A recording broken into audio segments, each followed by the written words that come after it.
Hi there team, welcome to this first of our off-season online sessions.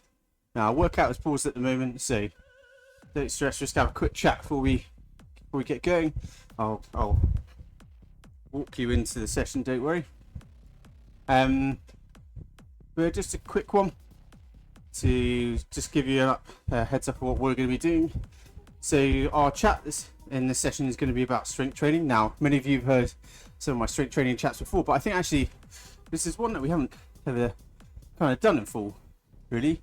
I was going to talk you through kind of why we follow our method, explain how it's periodized, what our current method is, and then also I explain why we don't do other things, don't follow other philosophies.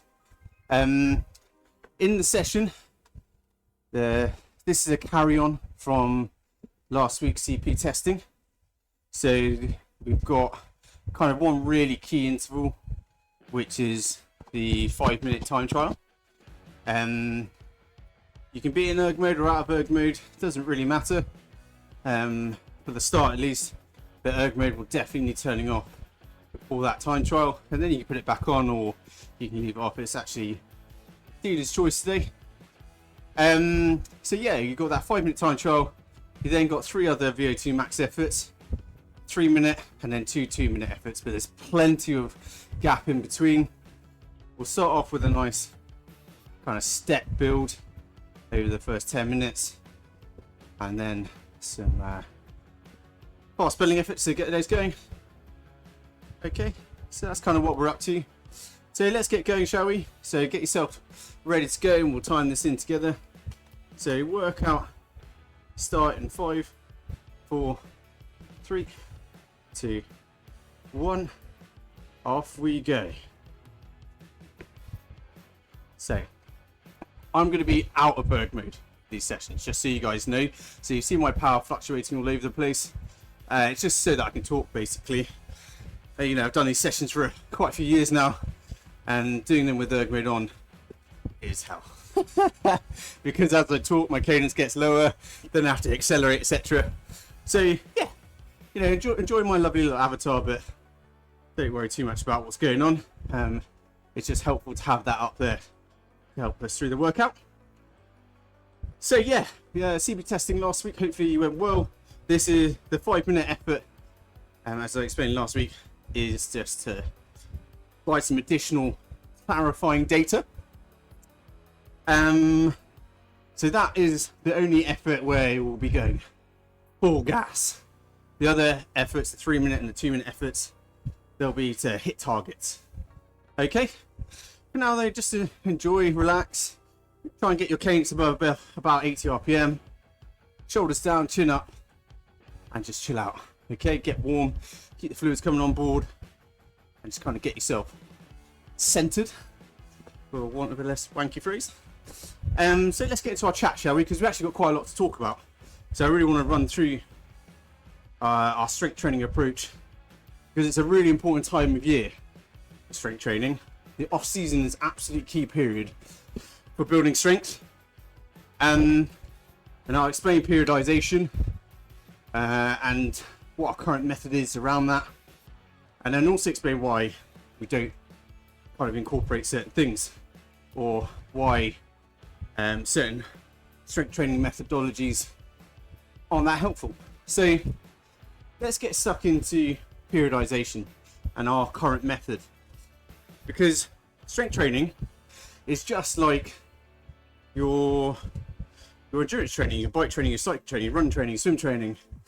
Because you would have heard the term periodization, and essentially what it means is the form of training that you're doing evolves according to a particular training or racing cycle or a particular time of year.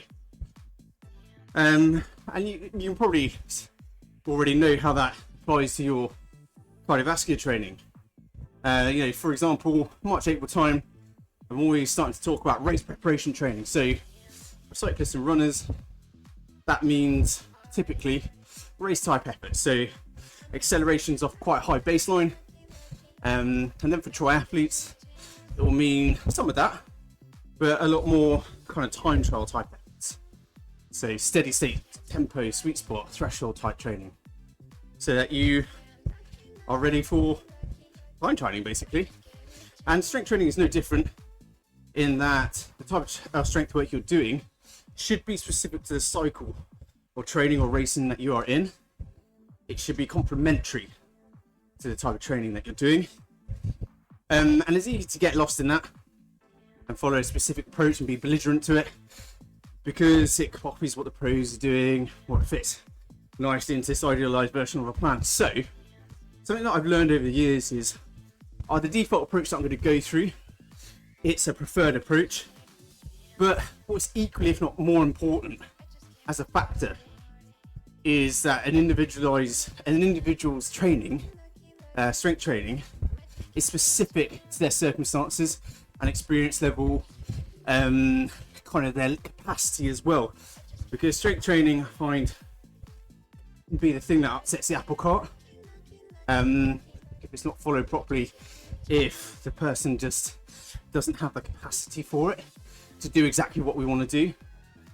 So what I'm going to talk you through is like our default approach, but if it doesn't line up exactly with what you're doing, there will be a specific reason for it. And yeah, if you're unsure kind of how you fit into this framework, just talk to me. And the same goes with strength training generally. Unsure about exercises, how you're doing them, why you're doing them, please talk to me, because I feel strength is an area where athletes' knowledge is probably the lowest. That's not a dig, that's just reality, because nobody teaches you stuff, you know, and you know, you are endurance athletes, so it probably may well not be an area of particular interest. But I always find that athletes are so much better at doing stuff, so much better at being consistent if they understand why.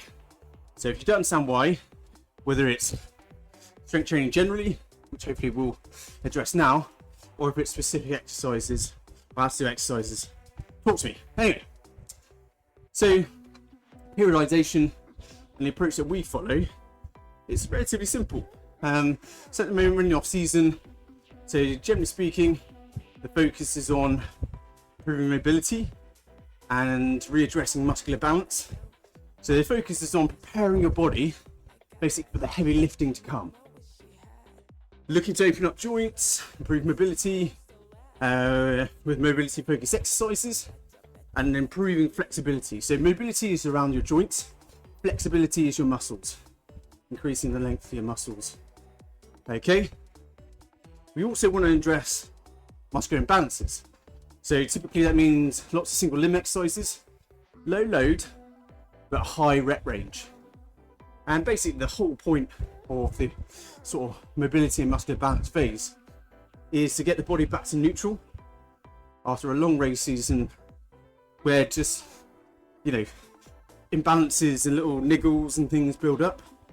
So it's all about kind of getting you back into a good state so that then we can do the heavy stuff. And the heavy stuff, the maximum strength work, that typically arrives sort of mid to late winter. And as the name kind of suggests, it is all about strength gains, all about building muscle mass, all about kind of, you know, building like inherent grunt. So then you can apply that into your endurance training. Okay, so it's low rep, but high loading. And you'll see a note in your plan, so it's always about challenge yourself. Each week, try and make progress. This is the phase to do it. It could be often involve compound lifts, so multi-muscle group lifts, and then followed by isolation work and any key rehab work that an individual needs to do. The loading is higher and the session is usually a bit longer because your cardiovascular volume is much lower. Athletes, generally speaking, can handle a bit more strength training. They can handle the DOMs, the delayed onset of muscle soreness, a bit more easily. But it's when you're placing your max strength workout in your week, you have to be very sensible about it. I.e., don't do it for an aerobic or sprint session, and ideally do it the day before a rest day, because the heavy strength work will impact your ability to perform your endurance sessions, your run, bike, swim, whatever your in the sports sessions. Okay. Then we get to the build to the start of the season, and that's where our emphasis tends to shift towards more power work, a focus on explosivity and rate of work rather than load. Usually pretty low rep range and relatively low loading, but the expectation is that they will be really high quality exercises and performed, with really good form, but, real velocity too. It can involve some sort of powerlift type exercises, depending on experience level. Can be some plyometric work in there, again depending on experience level. But a lot of recovery between sets to make sure that they remain high quality and it doesn't turn into a HIIT workout. This is all about giving an athlete a bit of punch at the start line. And then the final phase is kind of the mid-season phase, when you're racing. And that's more about strength maintenance and kind of general maintenance work. So shorter sessions designed to try and retain some of the gains. Your cardiovascular volume, your other training will be really high. So a big aspect of what you do is try and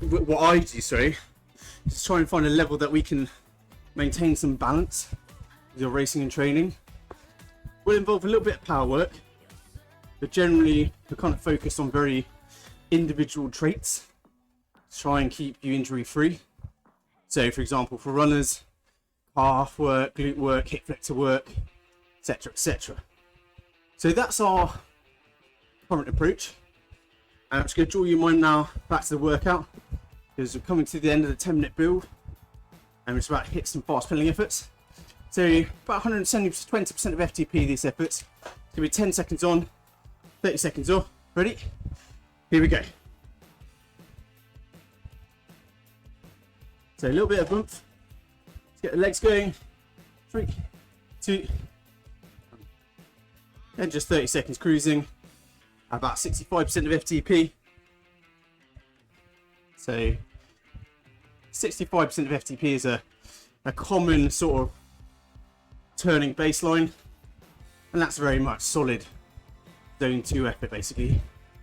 Should feel like a 4 out of 10. Going up much higher for 10 seconds in about 5, 3, 2, 1. Just 10 seconds, really revving the legs up. Try and get your leg speed nice and high, above 100 RPM if you can, and relax. That's 2 down. Got 3 more of those to go. So let's try and relax.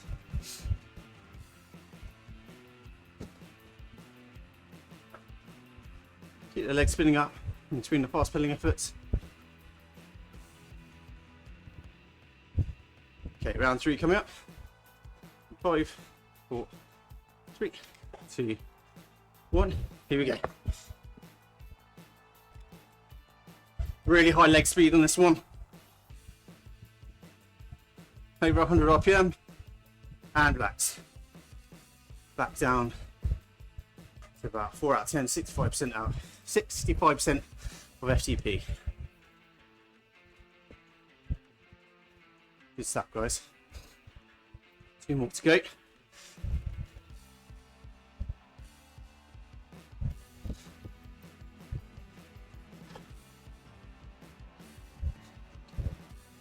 Ready for the penultimate fast pedaling effort. Here we go. So lift the effort. More importantly though, lift the leg speed. Final 5 seconds or 3, 2, and 1.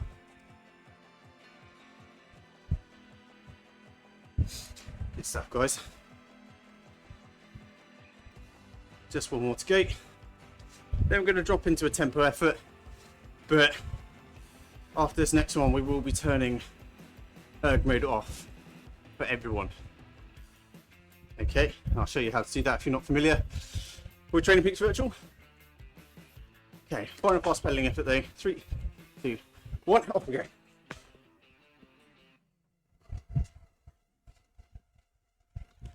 Nice high leg speed, well over 100 RPM. Come on. And relax. Okay. Right then. Just spin up let's get erg mode off. Okay, so come to, if you're on a different platform, ignore this, but get erg mode off. But on Training Peaks Virtual, you come down to this little pop-up menu. At the moment, I'm in fixed. Okay, that's where you want to end up.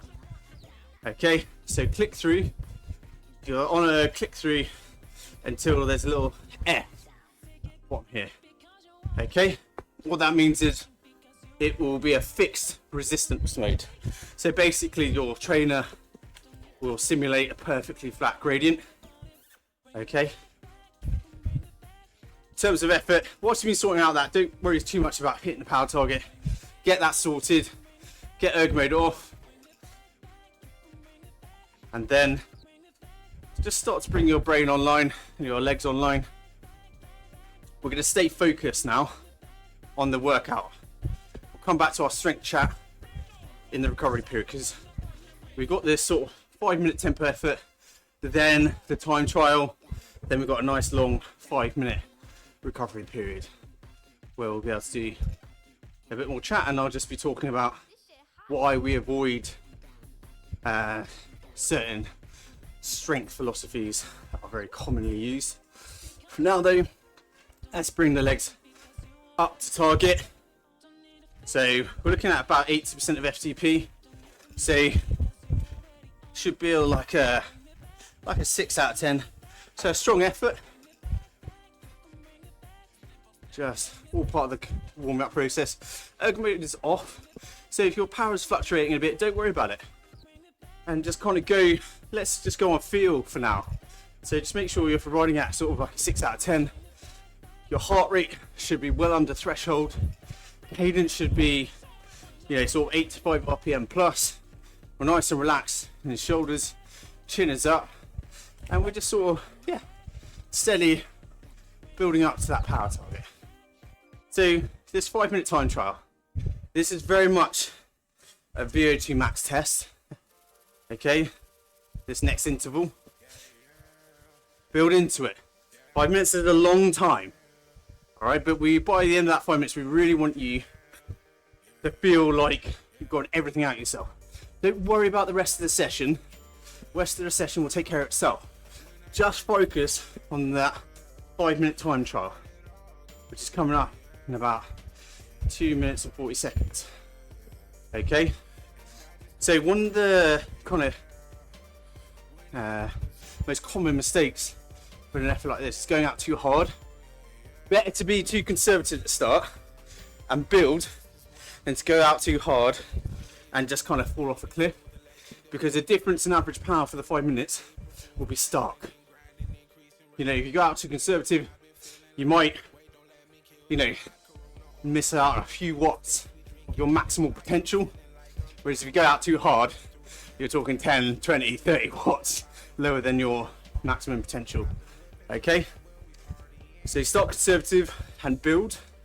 What I really want you to do with these sessions, and there will have been a note before this to check what your current 5-minute best is.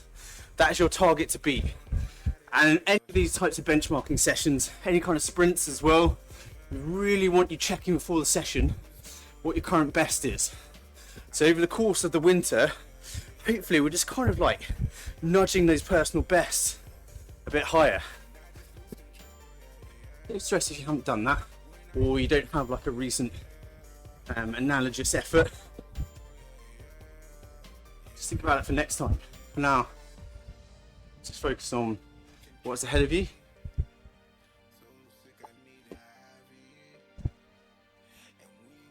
So we're at a 6 out of 10 effort, somewhere around 80% of FTP. We're not too stressed about it.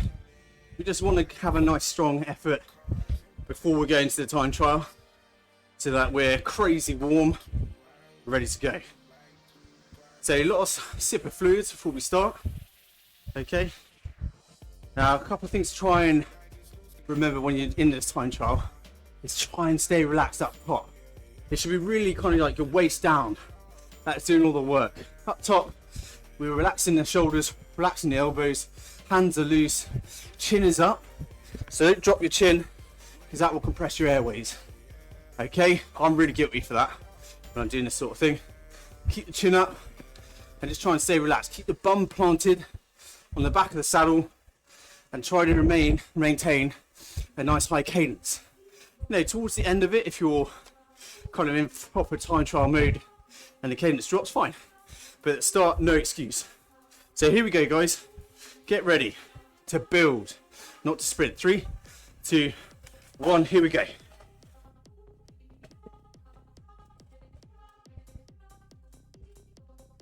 Right in front of gear.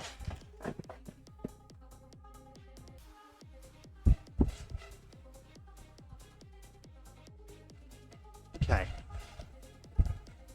So building still. 5 minutes is a long time.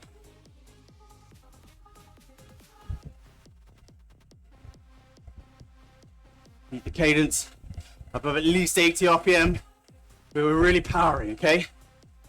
The target on screen is arbitrary. It's not linked to your personal best. We just have to set something, okay? So don't be a slave to that target.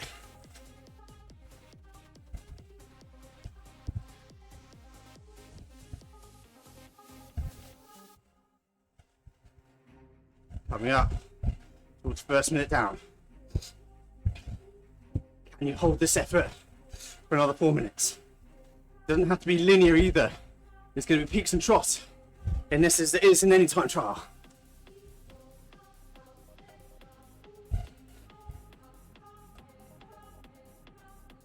Try and stay relaxed. Shoulders down, chin up, cadence high.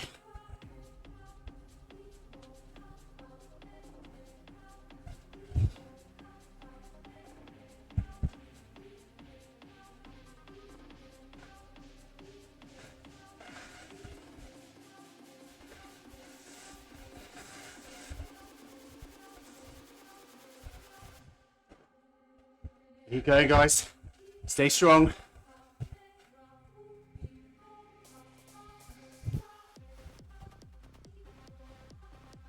Coming up to 2 minutes down.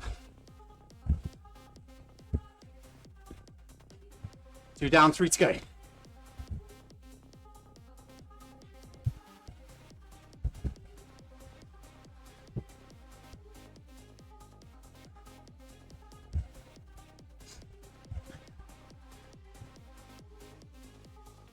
Nearly halfway.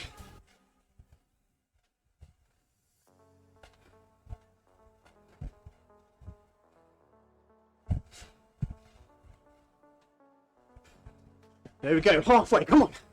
2.5 minutes to go.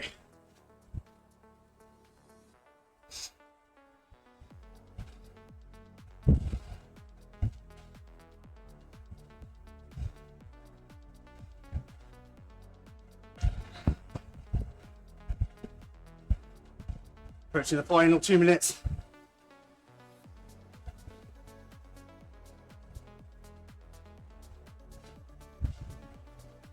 Come on. Not long to go. 2 minutes. Dig deep. Keep driving. Keep the cadence high.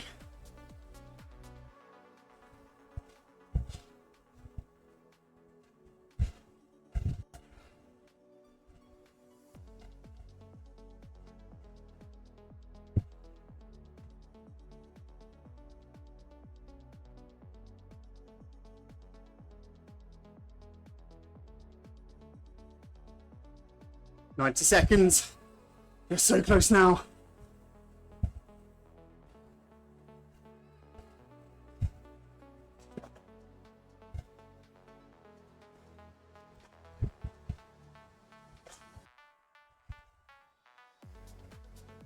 Okay, we're approaching the final minute.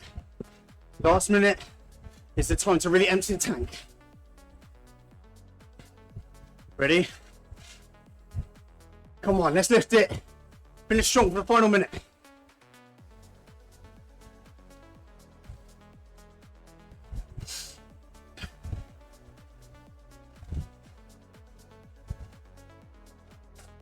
"45.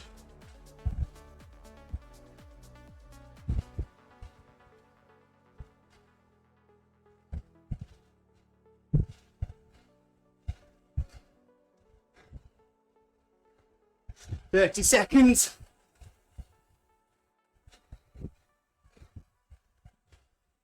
Ready to kick. Come on then, 20 seconds. Everything you got.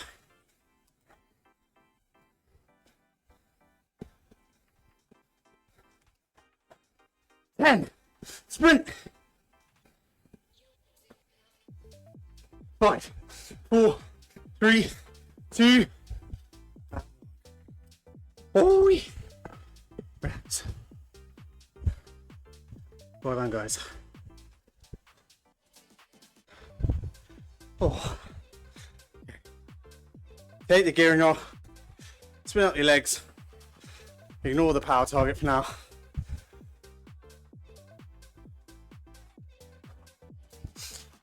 Just recover.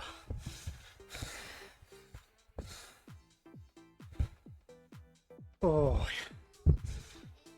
tough.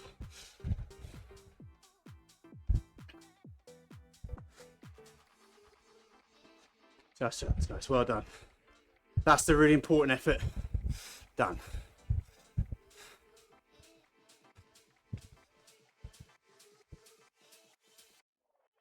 Well done, guys. Just get your breath back.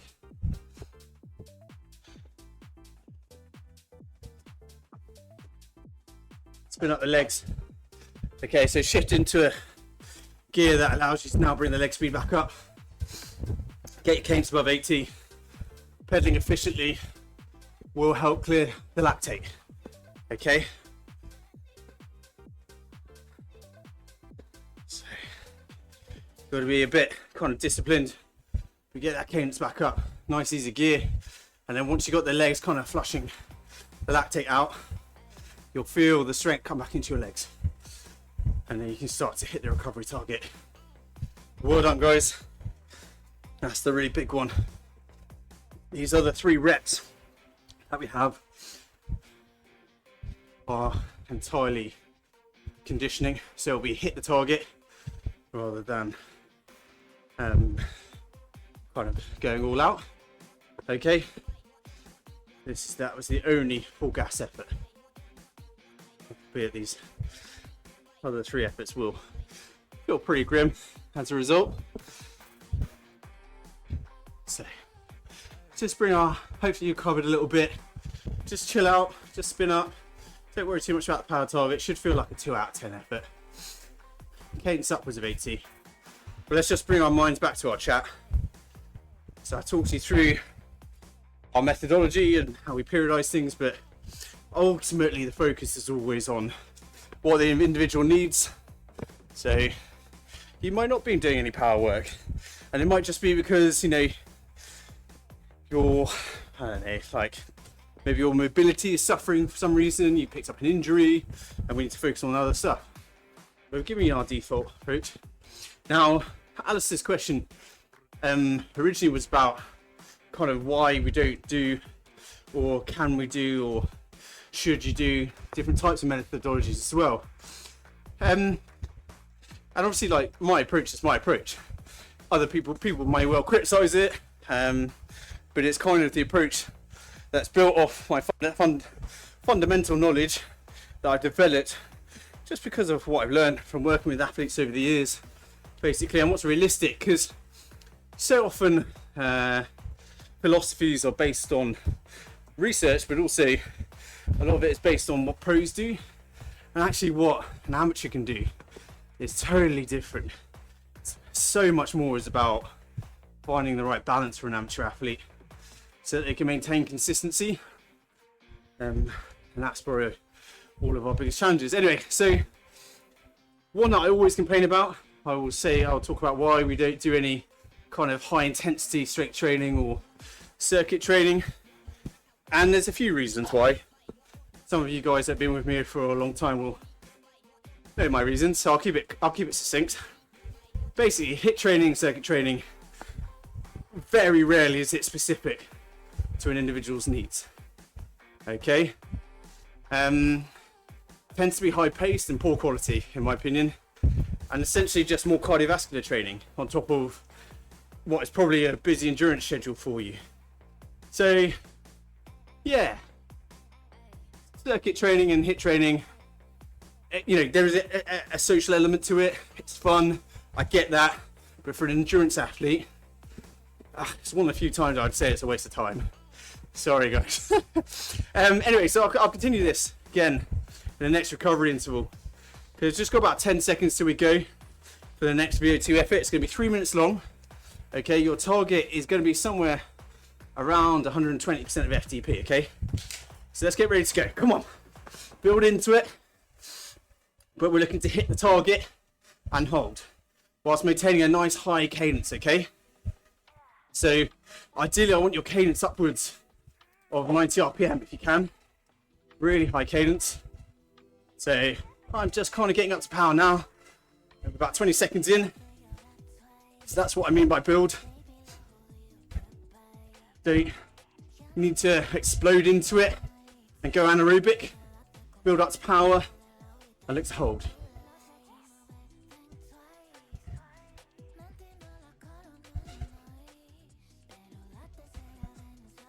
Try and stay relaxed up top, remember, shoulders down, chin up.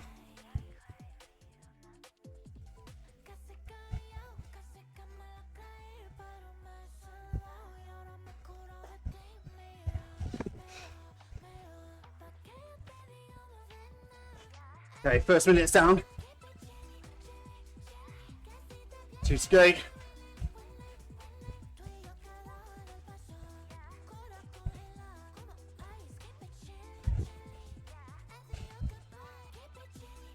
Come on, guys, you're not far off halfway already.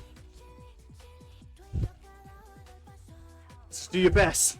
Should feel like a proper 9 out of 10 effort. Very hard. Get halfway.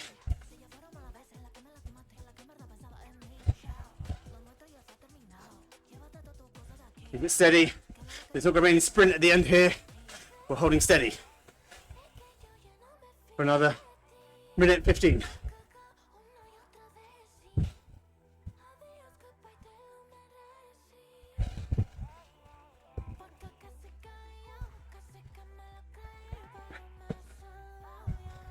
Okay, last minute, keep holding.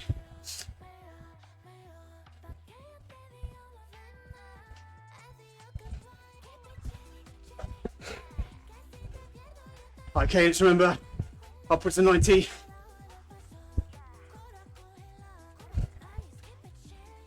Don't panic if you're like me and a little bit stuck between gears. Just do your best.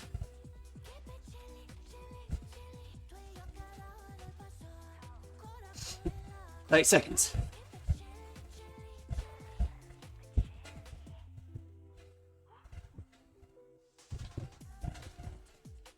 Keep it steady for the last 20.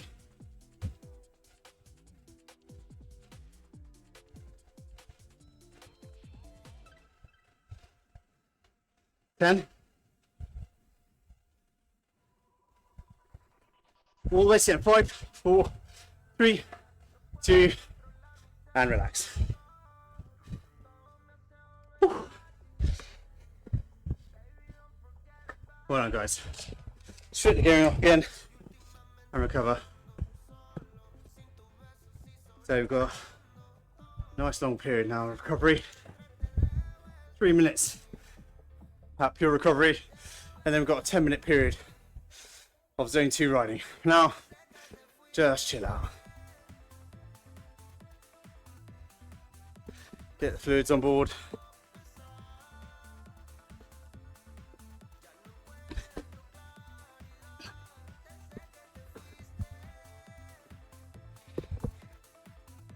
Whew.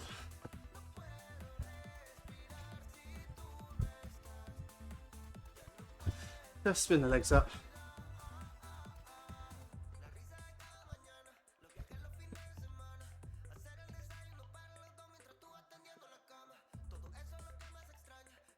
So, like last time, just get the leg speed back above 80, using whatever gear you need to achieve that.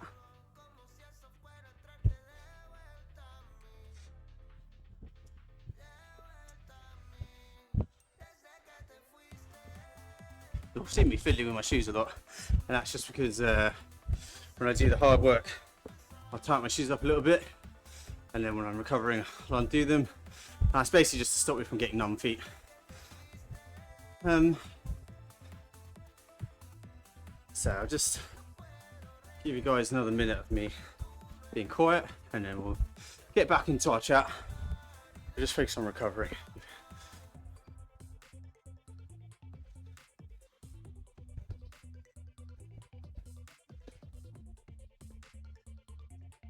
Last 60.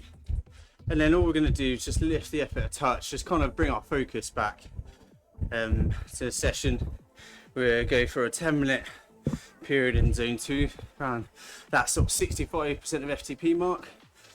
But we're erg mode off, and you've done 2 very tough efforts. So, you know, just go on feel, build into it again. I always find when I do this session on my own, and I get to this 10-minute period, it's usually a couple of minutes until my legs kind of switch back on. So yeah, just build into it slowly, guys. Okay.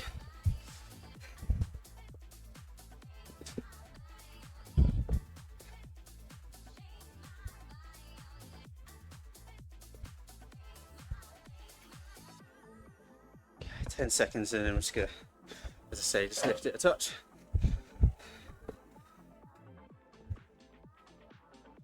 Okay, so building from like a 1 out of 2, 1 or 2 out of 10, to building up to a 3 or 4, just build it steadily. No need to go nuts. Bring the cadence up first, so make sure you're well above 80 RPM before you drop into a heavier gear if you need to be. And then, as I say, just put it up slowly. So I'll get back into a kind of last bit of chat.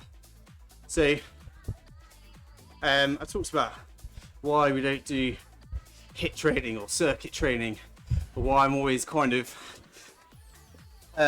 advising athletes away from doing that type of strength training. Same can be said for CrossFit and high rocks. High rocks less so, actually, but CrossFit is very similar to HIIT training and circuit training, but with the added risk of high loading and screw it, I'll say it anyway. Usually poor coaching as well. Like, I've lost count of the amount of particularly triathletes who have come from CrossFit and they've almost always had a shoulder injury of some description. And don't get me wrong, triathlon is guilty of providing its own little injuries. But CrossFit, I hate CrossFit. That's my personal opinion, but I also, from a professional perspective, I just think it's crap. I think it does. Yeah, I'm going to rant, so I'm going to stop. You know, there is an enormous amount of associated bro science and general dickery, which was actually in my notes. That wasn't part of my rant. That was legit there. I actually thought about saying that. High rocks less, so it's much more about cardiovascular training. And actually high rocks, I think, actually kind of lends itself to endurance athletes. So if you're ever thinking about doing something different, high rocks is a good one, but doing high rocks as strength training for triathlon, cycling or running, it's just cardiovascular training. Now calisthenics, this is one I've been asked about to talk specifically about, and I have no real issue with calisthenics. You know, particularly it's got a very heavy core focus, which is great for triathletes and runners and cyclists, you know, keeping this central pillar steady whilst your limbs move around it. I don't really have an issue with it. However, calisthenics, you know, what you see on social media and stuff, guys doing dragon flags, that ain't most of us. For most of us, calisthenics, what it means is bodyweight training. You know, press ups, lots of kind of interesting variations. And again, I don't really have an issue with that. But most of us aren't going to get to the point of doing the dragon flags and stuff. And even that, is that really applicable? Is that really functional? To get to like the dragon flag stage, that takes a lot of training. Could that time be spent better doing other things? Arguably so. And also, you know, is bodyweight training, which limits your options, and rarely does it address individual idiosyncrasies. And the reality is, without certain equipment or tools, you may not get enough loading. You may not even be able to hit a specific muscle group in the way that you want. Particularly, it's like you know, prehab or something, you know, sometimes you need to get that rubber band out or something, or use a dumbbell in a particular way. You know, calisthenics, as I say, is mainly body weight, and we do incorporate a lot of body weight, because many of you guys don't like gyms, or don't want to pay for a gym, or don't have access to a gym. But I think pure calisthenics on its own, as your strength training, yeah, it's just not going to cover your bases. And the big issue with these three that I grouped together, your HIIT training, CrossFit, calisthenics, the common issue is they're not actually necessarily about strength. They're taking elements of building strength and then sort of like jazzing them up to make them popular and sexy. But strength training, building strength, requires you to overload a muscle, and you build muscle mass and strength not through tons of reps that quickly breaches into cardiovascular training. You build strength by stressing a muscle in a specific way for a limited period, and then you increase that load so that the next time you come to do it, you can lift more. And that, in a nutshell, that's what strength training is. I don't think it takes much to look at those ones I talked about, and actually so much of the focus is on other things other than actual strength, building strength. So yeah, that's why I grouped those ones together. And then the final one I was going to talk about was just kind of like your typical gym training, which generally speaking means kind of big compound lifts, your squats, deadlifts, bench press, you know, that sort of kind of pretty standard stuff that we all perhaps have found ourselves doing in the gym when left to our own devices. And my main kind of criticism with that type of training is that typically it comes down to people lacking guidance and structure. So it's not that they aren't looking to build strength, it's that they perhaps just don't know how to do it in a functional way for their sport. And big compound lifts are great for building strength in isolation, and we use compound lifts all the time. But we don't tend to do an entire training program of compound lifts, because they're only one element of strength training. You know, endurance athletes need muscular balance, they need, you know, good joint mobility, and kind of only doing big compound lifts means that you tend to build muscular imbalances naturally, as one side kind of compensates for the other. And typically the reason, so if we take heavy barbell squats for example, typically you build a muscular imbalance doing an exercise like that because a joint on one side lacks mobility, and so your body has to compensate for that lack of range, or you've got a mechanical issue, or maybe like a non-diagnosed injury or something. And so that's why we focus so much on unilateral exercises, single limb exercises, because it kind of draws out those issues, and kind of makes sure that we're building strength on both sides of the body, basically. And if you think about how that applies to your sport, whatever you're doing, swim, bike or run, you know, they're single limb exercises. You know, you're not squatting, you're not using both limbs in exactly the same way. You know, one side might be recovering, the other side might be pulling, one leg is pushing down, the other is probably not pushing up. I'll talk about that another time. But you know, you're pushing down, one's recovering. You know, running, you know, the different phases of running, you know, you've got one foot planted on the ground at any one time. And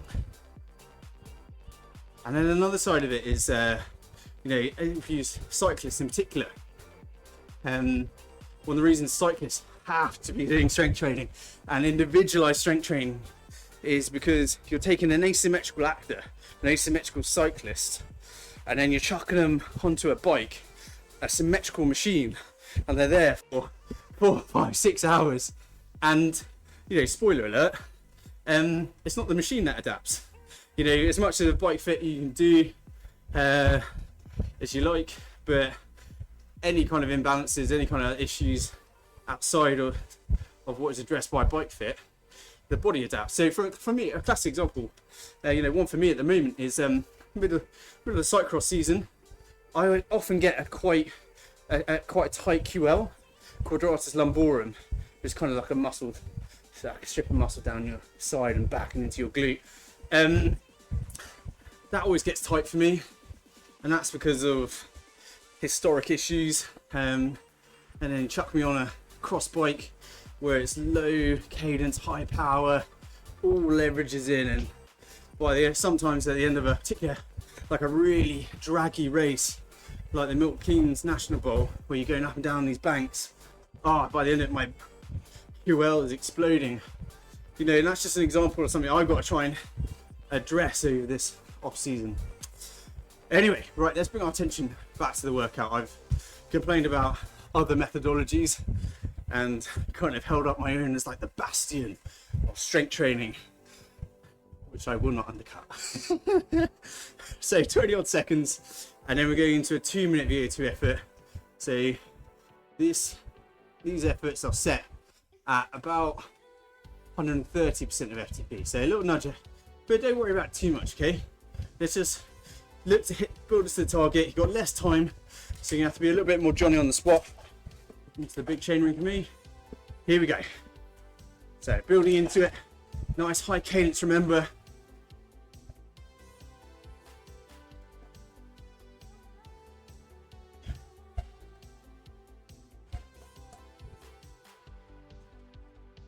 Keep the cadence up. Stuck between 2 gears again, unfortunately.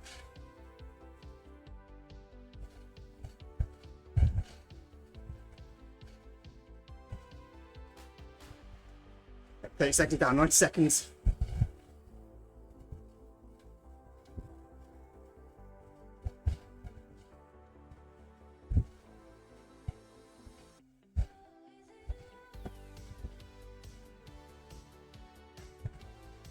Stay strong, guys. Not far off halfway.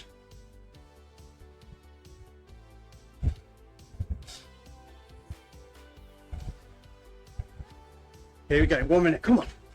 Stay steady. No need to lift, but stay steady.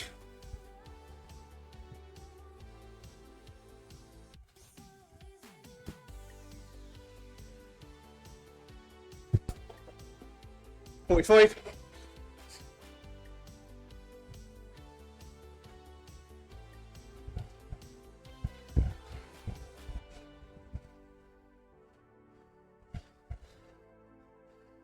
$30. Do that.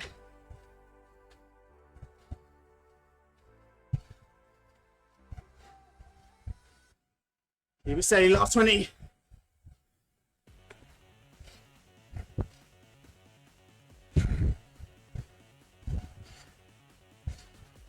Ten.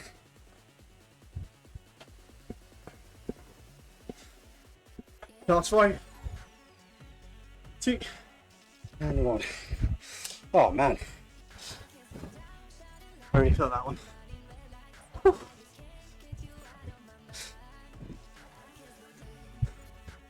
Just relax.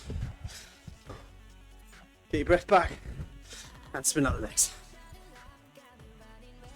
Oh.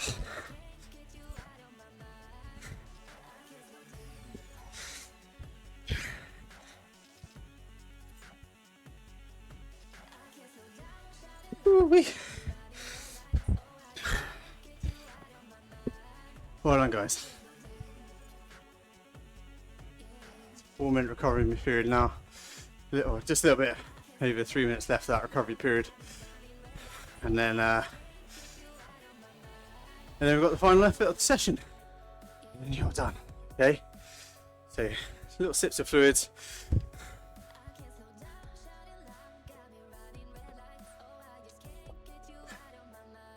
Just start to bring the legs back online. Shift into a gear so that you can bring the cadence back above 80. Spin up the legs. Don't stress too much about the target. Just get yourself mentally and physically prepared for the final effort of the session.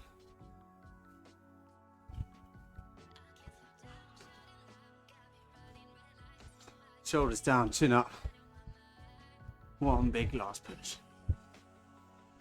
So despite these 2-minute efforts, they are very much verging on anaerobic, if not probably anaerobic after those 2 big intervals at the beginning of the session. So if you're finding that you're really struggling with the power target, don't worry. Just do your best. Go back on feel, 9 out of 10 effort. It's not really long enough to use your heart rate so much. So don't stress about anything really. Just think, am I working very hard? And the answer almost certainly will be yes.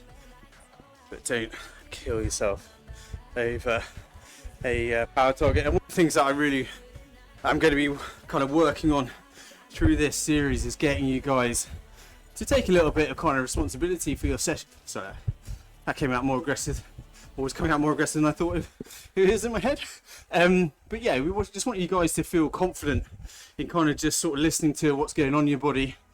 Because as I said on previous occasions, really tough sessions, when you dig really deep, you know, when an effort is disproportionately hard to what it should be like, it just going to require more recovery.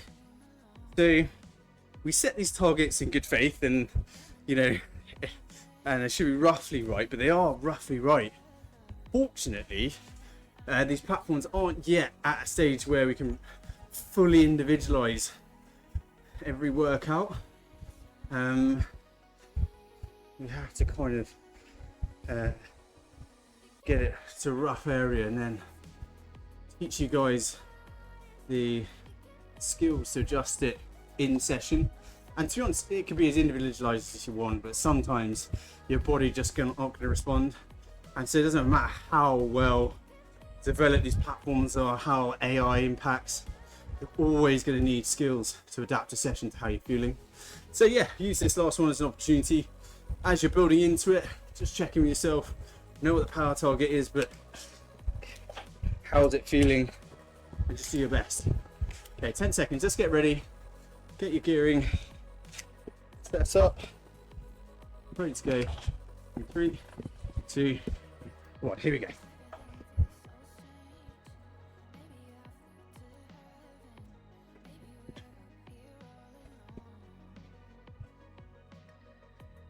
It's the last effort of the session, guys. Get that cadence up.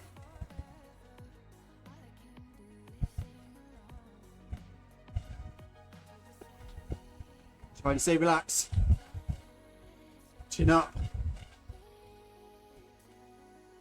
30 seconds down.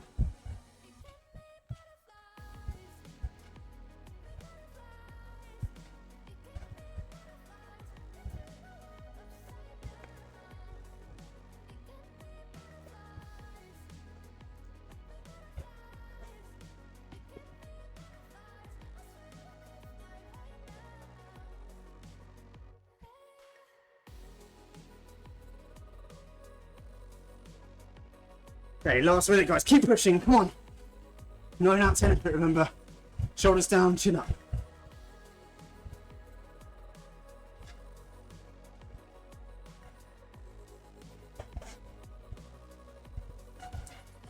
Five.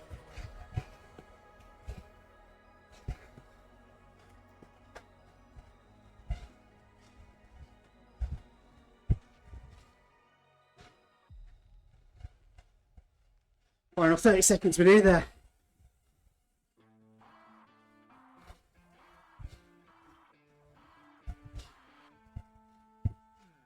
$20. Stay steady.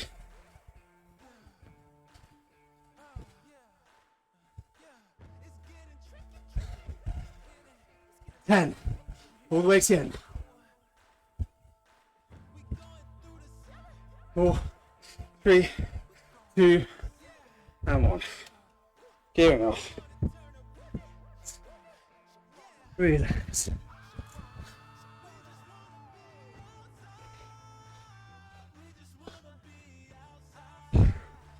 Oh. There we go, guys. Just spin up. Take the whole cool down. Get your breath back. And start shifting into a gear so you can pick the cadence back up. Let's flush out some of that lactate. Now guys, here comes the lecture about stretching. Prepare yourselves. Every one of these high intensity sessions, you build up a ton of tension in your muscles.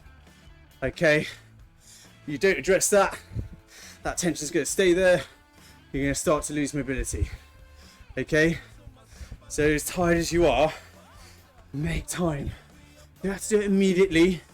You know, if you want to eat first, depending on what time of day you're doing it, you want to shower, just make sure you're nice and warm. So do it after a shower, do it straight after the session. You know, whatever's realistic for you in the scenario, but stretch. Post-session stretch routines are in the members area, use them. Okay, oh, years of experience have helped me put together those stretch routines. They're not random, they're not stolen. Well, some of the stretches are stolen, let's be honest. That's just how any coach or personal trainer accumulates knowledge, but they are the best stretches I can think of. So yeah, use them. Should take 10 minutes. Any longer than that,